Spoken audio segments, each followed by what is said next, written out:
Again, James chapter 1, starting in verse 9. But the brother of humble circumstances is to boast in his high position. But the rich man is to boast in his humiliation, because like flowering grass he will pass away.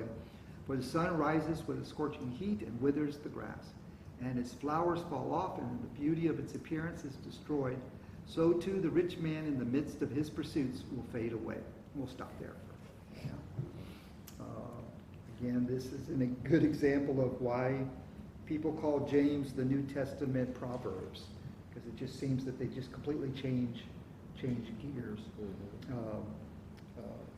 And by the way, I appreciate, Mickey, you leading the discussion last week. I heard nothing but complaints, so I appreciate that. Just kidding. So we get into this verse, and honestly, these two verses, 10, 11, 9, 10, 11, 3 verses, kind of puzzle me. It may seem straightforward, but I get warning flags when we start talking about the rich and the poor, because it seems like it implies rich bad, poor good. God doesn't want you to have any wealth, no riches, and God wants you to be poor and destitute, because that's a better position than the rich. There's always this like a class envy kind of thing, fight going on. What do you guys perceive from that? Because, when you read it on the surface, that sure feels like... Well, it could be, we're assuming with, bags of gold is being rich, as opposed to knowledge and your faith. And that's going to be rich and poor as well, extreme, right? Okay. If you don't have any understanding of God, that could make you poor. I suppose if you're immersed in it, it may not make you rich, but you're heading that direction. Yeah. I did look up the Greek kind of words for the poor and the rich, just in case it was talking about using a kind of different word, if you will. No, it talks about the rich. They use abundance. I think plus or some fancy Greek word, which kind of means about you have plenty. There's and so it was all about material possessions, and the poor was about not having material possessions. So it wasn't a description of some other kind of poor. It was about monetary. Yeah. Okay, so what's the deal, guys? I think it just means that different classes of people have different challenges in life. Poor people have their challenges because they have all this envy and lust to have things. And then when you have money, you can afford to buy drugs and all the sin that you want. I think it may go back to the story of the rich young ruler, right? Jesus makes the comment that, it's about riches and how hard it is for the rich to get to heaven, but with God, all things are possible. And I think it has to do with, when you're rich in material things, sometimes there's a tendency not to rely on God for those things that you need. Where if you're poor in them things, in order to survive, you need to, you lean more on God and His provision for your life. Yeah, sorry. I'm sorry. Go ahead. No, that's. It seemed to be a shift. That Jesus came, brought about a shift in how we view money versus how God views money. Yeah. And Jesus kind of turned all that up on its head. Because obviously, if you were rich, then you were blessed by God. You were just walking in His favor. He just didn't have that same mindset. Seemed to have turned that on its head. It's basically like the widow's mite. Yes. You spoke a lot about, being rich towards God versus building your own barns. He gave lots of parables on money. So let's look at Luke chapter 7. going to be around about verse 11 or so. Matthew, Mark, Luke, and John, Acts, Numbers. Same way I do it, Al. Get that little tune in your head, start singing the tune.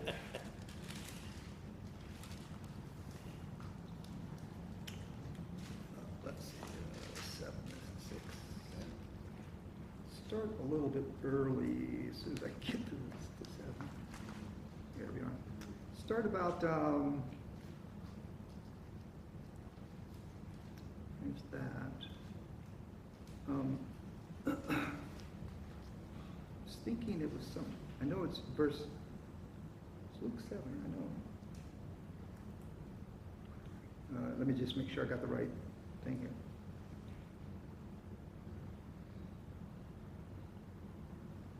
That's not right. Do you think Luke 12? Well, it's talking about the time when Jesus is talking about if you're coming to a party and you were invited, don't go to the high noble seat, but rather sit in the least noble seat and let the host invite you up and come into it. And I wrote Luke 7, 11 on here, but I'm reading that now, and that's not Luke 7, 11. I am in Luke. Well, anyways, so swing and a miss on Howard's part. But anyways, and he was, this inference is back to Jesus.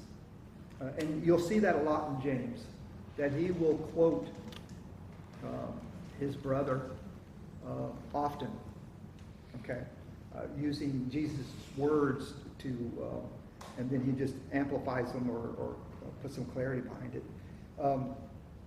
So I think this rich and poor is more about the rich having an attitude of superiority. And I do think it ties into this idea that if you're rich, obviously you were blessed. Therefore, if you were blessed, you must be right in what you're doing. Therefore, you are right and they are wrong. That kind of a weird thinking spin. Okay. And I think that's what's kind of in the general category. Now I want to get into in verse 9. But the brother of humble circumstances, the brother. Everyone have the brother? Mm-hmm.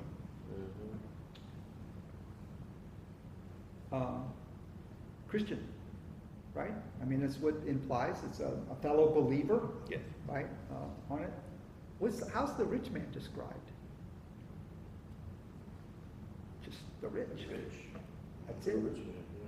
Does that imply they're not believers? In the easy to read version, it says, believers who are poor, and then that's 9 and 10 says believers who are rich. Does yours say that? Yeah. Huh. I like that version. Because the implication to me in this, if you just take it from the surface of my scripture, is that the only way you can be saved is to be poor. And I'm like, it feels wrong to say that out loud. That's what I'm trying to say. Yeah. This just feels wrong with it. Many years ago, my brother tried to convince me. He was practicing Catholicism, and he had, for some reason, had gotten into his classes that he was taking that it was a requirement to be poor. That was the only way that God was truly going to bless you, is if you were poor. Well, I mean, in Catholicism, that is big because of, there are priests that take a vow of poverty. Not all of them do, but Right. there are sects of priests that take a vow of poverty. There are, nuns that live in, cloistered Right. areas to take on, poverty for that exact reason. I think the interesting part, though, how it is that it says, and let the rich man glory in his humiliation. So it's just like, to me, it goes back to the whole idea of glorying or kind of joy when you go through trials, is that even though you're going through trials, there's a joy in the outcome of that trial. Where here, even if you're rich, there's a glory or a joy in your humiliation. Being humble. The understanding that Yes, you'll be we're made humble, right? That's when you understand that, that material things are not, in the eyes of God, not So as at the great same as time, what they are. unless you're, born with the proverbial gold spoon in Yeah, your yeah. earlobe or whatever. I mean, a lot of people that fall into that rich category didn't start there, they started poor. And because they worked so hard, they didn't, maybe not win the lottery, but to get them to be rich, so maybe that falls into the humble part of remembering when you didn't have a lot of money. So being rich doesn't make you any better than anybody else. It's just to make you, when it says here to bring the rich one down, maybe I think it again falls to what Jay was saying of being humble of what you have. God doesn't love you any more or less, I don't think. Or could it be just the simple fact that it's hard to go to heaven when you're rich? I mean, that's the only thing I get out of, when I read the Bible about the money, I keep going back to the camel. It's easier for a camel. I mean, I must say that 1,000 times a day. Why would they say that? Right. It's easier for a camel to go through the eye of a needle than a rich man to go to heaven. People tell you all the time, well, they mean, it means, oh, it's like a proverb or it's a parable. He don't really mean a real camel going through the eye of a needle. I take it as a real camel going through the eye of a needle That's how hard it is. than a rich man. Yeah. Now, have any of y'all been poor and then rich and poor and then rich and poor and rich? And you see when and I don't mean rich, wealthy, but like in my case, I've had a lot of money in certain circumstances. And I was worse off in a way than I was when I didn't have the money. Absolutely. And I was saved at a young age, so it wasn't like I didn't know the Lord neither. Like I knew the Lord well. But man, when you got money, it's like that song. It's the same God. When you're up on a mountain, things are easy. When you're up on a mountain. I mean, I know that for me, I can only speak for myself, but boy, when I'm high on a mountain, I'm rolling. But boy, when you low, all you doing is praying, begging God. And that's just in my life. So, I mean, I wouldn't want to look at that and think it's more than what it is. I mean, it's hard when you're rich to go to heaven. You will be humble. I think go ahead and sit down. Here's the irony, is that we don't realize how rich we are Yeah. in our culture. I mean, you gotta walk in the closet, you're rich. You got clothes, you're rich. You got food in your fridge, you even have a fridge and running water, you're rich. I mean, we just don't realize all of the blessings that we've been given. Yeah. So should we sell all of that to follow him or pursue him more closely? And that's kind of what I used to hear in Catholic Mass. It used to frustrate me so much that they talk about the evils of, they misquoted, money was the root of all evil, then they passed a collection plate. Drive me crazy. It was going to relieve you of your burden, the burden of all your money, so. So put the burden on the church. Yeah. But I like Johnny's point though, is that, if you think about it in all aspects of life, when you're on the mountaintop, as a human tendency, our tendency is not to praise God and thank God for it. The tendency is to say, well, I'm okay now. Right. And that has to do with wealth. It has to do with your health. This sciatica I'm dealing with now, and it's like, I'm waking up in the morning, God, please help me to put this foot on the ground where it don't hurt. Where when you're healthy, you just jump out of bed and go about doing your own thing, right? It makes you more cognizant of your dependence upon God because of the situation that you're in. But that's also a choice to think that way,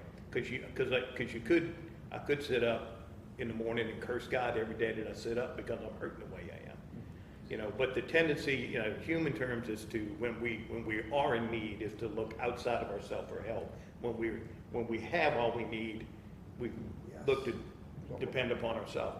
And once we turn inward and our thoughts turn inward, then sin is lurching at the door, right? So. I mean, for me, I wrestle with this text in this context. My mind, it's interesting. Some people go to the camp. I mean, Jesus said it pretty directly. It's harder for a rich guy to get into heaven than a camel to go through eye of a needle. I go back to Acts 3, where, you remember Peter and John were gonna heal the beggar, and the beggar asked him for money. And Peter and John say, you know, silver and gold, I don't have any of that, but what I do have, I give you the name of Jesus. It's interesting though, 400 years later, when the church actually got the silver and the gold, did they still have Jesus? If you ever go to the Vatican, you can take a tour of all the stuff Rome stole. And, you know, we did a 7-hour tour walking, and we saw, I think, 1/10 of it. Just halls of stuff. And, but you're also right. Franciscans beg. They take that very seriously. Right. So I wrestle with it. I don't know. I do too, but when you look at the reverse of that, why is there not more righteousness coming out of the inner city? Why is there so much crime there? So money in and of itself is not evil. No. I mean, look at the good the church does with, you know, our church does with its money. Right. I think it's all about the attitude. Once again, he's talking about, these are Christians, right? So he's not talking about the world, so he's talking about Christians. And I think that's what we talked about last week. We always have to go back to the fact that he's writing to believers in Christ, right? And that we have, even as believers in Christ, we have a choice with our attitudes, right? About no matter if we're high, in rich in material things or whatever, or whether we're low and destitute, that we should always be looking not to ourselves but to what God desires, right? Just the whole thing about, to me, I get, this is all about Him. And the reference should all go, it's all about God. It's all about Him, not necessarily about, you know, about what I have or what I don't have, but what does He desire from what I have or don't have. Hard verse, though.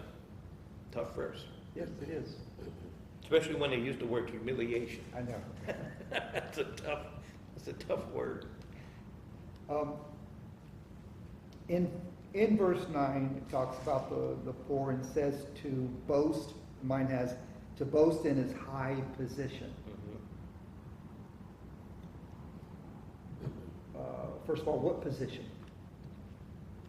Is this a position of society, a position of influence? What's this high position that he's talking about? I think it goes back to the idea of the needy needing God and that position of need that they have in their life. I think maybe he's blessed in his, that he has the belief in Christ, because he's talking to a brother. Yeah.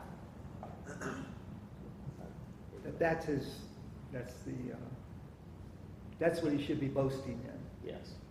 Is that. Well, why didn't James just say that? Why did he have to dance around with it? Others about position? Paul talks about it, doesn't he, in, my mind escapes me, maybe Ephesians 1, about how we've been raised with Christ and richly blessed. And, you know, he's elevating us. In that Greek world, it was tiered, you know, the upper world, the lower world. And I think his point, and maybe this goes to the fundamental root of all this, is that we are indeed, you talk about irony, we are the richest people in the world. Spiritually rich, and one day rich. And Jesus didn't come, you know, on a horse, he came on a donkey. Yeah. So I think in raising us up with Christ at that tier, to the point we get to judge the angels, that's high. Maybe that's what James That's what the position is. I don't know. I mean, if you look at the fruit of the Spirit, humility is not one of them, but it's the very nature, heart of God. You know, Jesus said, you know, I'm humble. You know, though he's humble, he's riding on a foal, on the foal of a donkey. And so, it's just... I'm so humble, I brag about it. Okay, all right, let's see, my other questions here.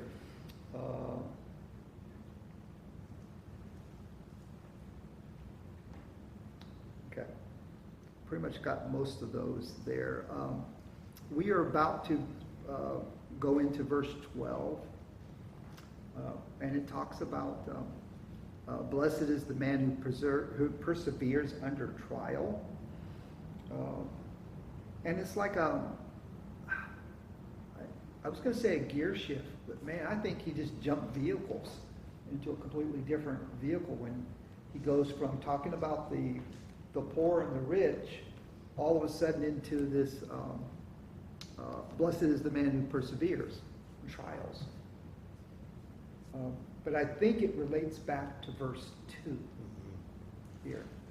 Because in verse 2, consider it all joy, my brothers, when you encounter various trials.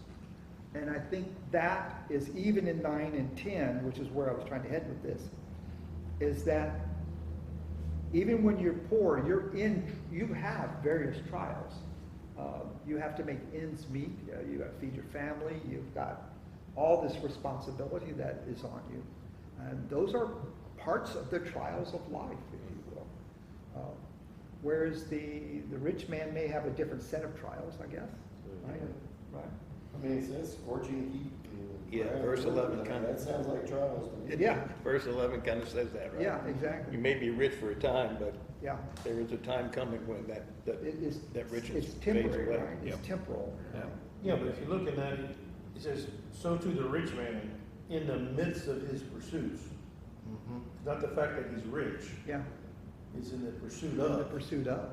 Yeah. So it's an attitude thing. I mean, Don, you mentioned it exactly, that the whole idea of, if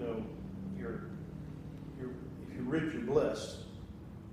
And you look at also what some of the people, God used, the heroes of the Bible, so to speak, David and all these. I mean, being a king, he's not poor. So there's a lot of people that were rich by our standards, materialistic, that God used. And they fell away in some cases, so I'm not saying it's perfect. But he doesn't also, I don't think he ever says this poor guy, the poor guy, was blessed by God, and because he stayed poor, he was always blessed. He had his mountain highs and lows as well. So I think he just to me, it all goes back to your attitude. Yes, I think so. Of what do you do with your money? I don't think that he wants. I can't prove it in the Bible, but I don't think if you have money, doesn't mean he wants you to go back to zero, spend all your money on the widows and the etc. to get poor again. You know how the economy works. The rich guys produce jobs and yada yada yada. So they help other people by their richness, if you want to call it that. So it's an interesting discussion. But I think it all comes back to the idea of your mindset. This is where that pursuit to me is capitalized and jumps out at me. It's not the fact that he's rich. Yeah. It's the pursuit of and how he goes about. Is he pursuing money or is he pursuing the Lord? That's exactly, yeah. Right. I mean, later on, he's even going to say, the roundabout way, don't think about where you're going next week, because you don't know what's going to happen next week. Worry about today, right? Worry about what God desires for you today. Take care of today. So it has that whole idea of having an attitude of what does God desire for me to do, no matter what the position is that I am. If I'm rich right now, then let me glory in the fact that even though I'm rich, I need to depend on Him, right? It's that whole attitude of everything, no matter where you are in life, being about Him. It's all about Him. And if we keep that focus, then that's the desire. He wants us always to look towards Him. Once we start looking towards ourselves, then it never winds up being a good thing.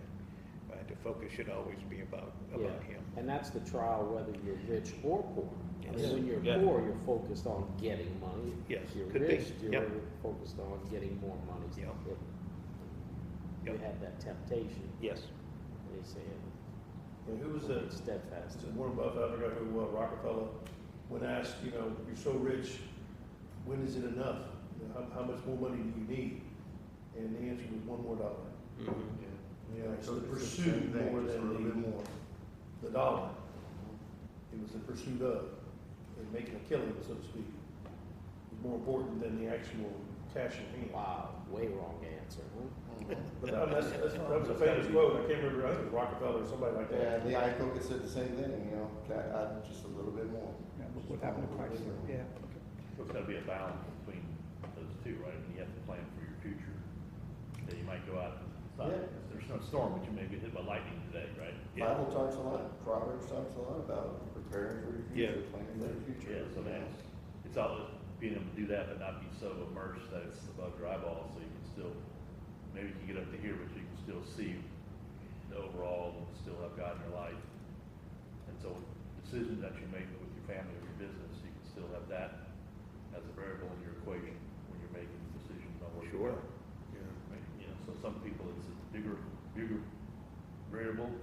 Some people it's a minor variable, but as long as it's still in that whole decision process or thought process in general, I think that's what you strive for, right? Yeah. You say, hey, I want to do this, but and it may only take a millisecond to make that decision. You may not even think about it, but if you're thinking about this type of group and thought process, you don't just say, you know, I'm going to shaft Jay for $100,000 because I can. Well, no, I'm not going to do that. I'm going to go do something else. Well, I think that's a lot to do with it. Well, I think that's a lot to do with it. I mean, how you earn your money. Yeah. You know, what comes to mind is these thinking scammers, or you get these 100 emails or texts a day that's trying to get you to click on the link. And, you know, that is just evil. I'm sorry. Yeah. You know, just how you get your money is a big difference. Again, it comes back to attitude. Yeah. Because God's not going to, in my opinion, not going to bless someone who's out just to try to scam, or whatever phrase you want to use, other people, as opposed to someone who's trying to help and then bless them. So, you know, I do believe that God will bless you, and I don't mean necessarily with cash. You know, and that's, I mean, I'm incredibly blessed right now. It has nothing to do with my cash. It's the grandkids that are literally three miles from the house. For me, I mean, I'm in a different phase of life. I mean, that I changed tracks. I didn't just get diverted. Right. With grandkids and retirement all at the same time, and I'm incredibly blessed that people aren't around their grandkids. You know, so God has blessed me. I'm not saying I'm good or anything. It's just that's where I feel that comes from. But if I was pushing people, this is where other people say, well, how can scam artist number one or whatever have millions of dollars running around with Rolls Royce and growing each arm and, you know, whatever. That may be, it's just very short time.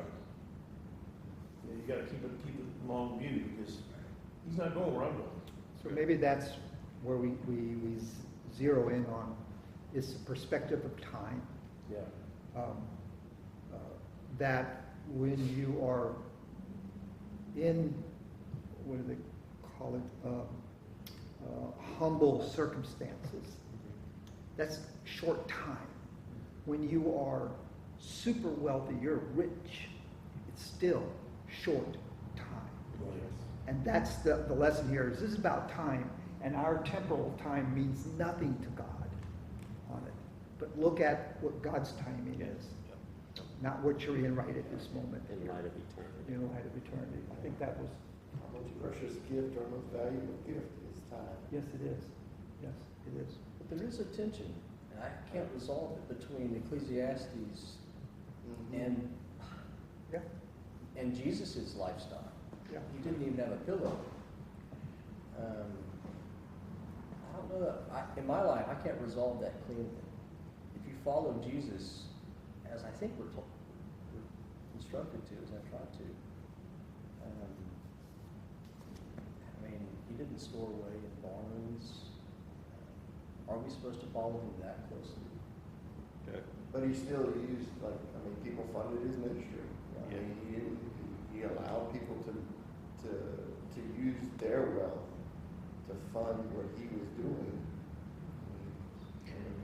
I agree, it is a tension. So it's a question of whether we are to be like him or act like him. Okay. If we're to be like him, why are we not wearing the tunics, sandals, and walking around carrying my cross across country? Culturally like. Right, exactly. Or are we to be really a representative of him, to be like him? See, I go back to I forgot where it is. Not everyone can be the head. There's someone has to be the hand, someone has to be the leg, someone, you know. That's the way I look at it, because there's so many people that can do something really good. And I hate to be envious, but it's like, man, I wish I could be that like that. Well, I'm not that. I'm not the right arm. I'm the left knee, or whatever, you know. And it's just as important of the role that you and I fill to God's kingdom. And to me, that's where I don't worry about following Jesus to that sackcloth, well, I hate to use sackcloth ashes, but you know, like I say, the sandals and all that. And like someone had to fund his ministry, like you said. So there has to be someone that has spare cash or chickens or lambs or whatever to feed him, or a house for him to sleep in. And I guess that's the question, is this money, is it a cultural, is it, you know, his chacos and sandals, or is it something timeless? I was in Spain 2 years ago, and I walked the Camino in the north. I wanted to see the bones of James. I wanted to actually, and you go to the Camino after you walk this 3-day impossible journey, 70-something miles, and you get to the cathedral, and you know, I had been reading through James, just studying what kind of man was this guy. Yeah. He was humble, and he had suffered. And you get to the cathedral, and you walk in, and there's this whole procession, and you go up, and there's actually his bones, legendarily, are encased in this pure gold corpse. And all the pilgrims go up to it, it's jeweled and everything, and they wrap their arm, they bear hug the bones of James. And so I went up there, and I did that. It was probably really unsanitary. You reach out, and so I hugged the bones of James, but it was encased in all this gold and treasure. I just What a wondered conflict there. well, that's it, and that's kind of the contradistinction here, the Yeah. tension. Yeah. You know, we clothe ourselves in gold, Yeah. but is that the heart of Christ? Heaven is streets of gold. Wow. I think that's I think as we read through this, we're gonna find that's the whole book of James. Mm. It's the challenge of, what is your circumstances? Where does God desire for you to be? Whether you're rich, whether you're poor, whatever. The challenge of bringing us back to the point, no matter where you are, of first of all, how are you serving Him? And how are you reflecting Him in the world around you? I mean, that's the important thing that we have to remember, is that, in my opinion, the only reason it leaves us here is for us to be a reflection of who He is to the world around us, right? Yeah. So we always need to be cognizant of that, rather, no matter what our circumstance in life is, whether we're rich, whether we're poor, whatever.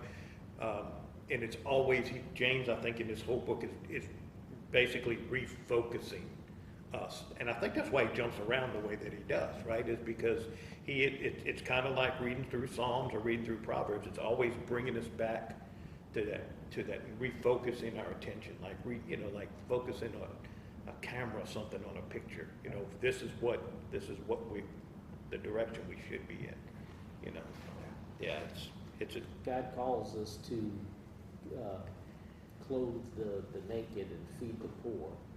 Well, the only people that can do that is people with clothes and with food. yes, So, yeah, money is neither good nor evil. right, It's like what you said. yeah. I think that's where that money, you know, the follow the money phrase comes from. Is Yeah. that when you look at someone who's, I use the word evil, if you work it back, eventually it's for them to gain material goods, which in our society we barter to money or gold, if you're going to word it. But doesn't mean, it may be the root, because if you go back to why did you do this, why did you do this, why did you go all the way back to to get cash. That's where that kind of phrase comes from, but that doesn't mean it's, but if you go back to someone who's very philanthropic, I can say, give away, good guy, Yeah. it goes back to, well, he has the money to do it. Yes, But they don't say the root of all philanthropy is yes, money. right. The root of all good is money. You could say that, but you don't. So it's just how you use it. All right, well, we have to stop here for time. So if you have extra money you want to give, just go. What do you guys? To the We'll get rid of that conflict in our lives if you have conflict. What are you guys praying for?